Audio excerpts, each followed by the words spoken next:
होली में भतीजावा के आइल बाड़ी मौसी घूमी घूमी लई कोन में बिनेली कुडौसी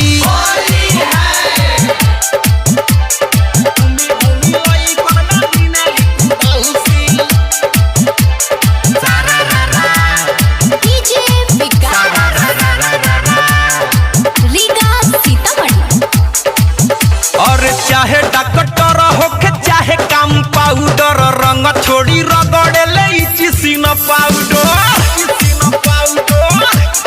आए हाय चाहे डॉक्टर होके चाहे कंपाउंडर रंग छोड़ी रगड़े ले चिसिन पाउडर पारा पारी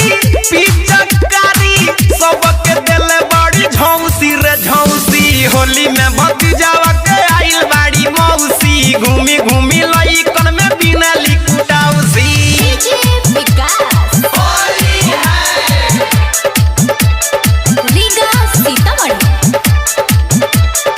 आप सुन रहे हैं अमित पटेल की आवाज में।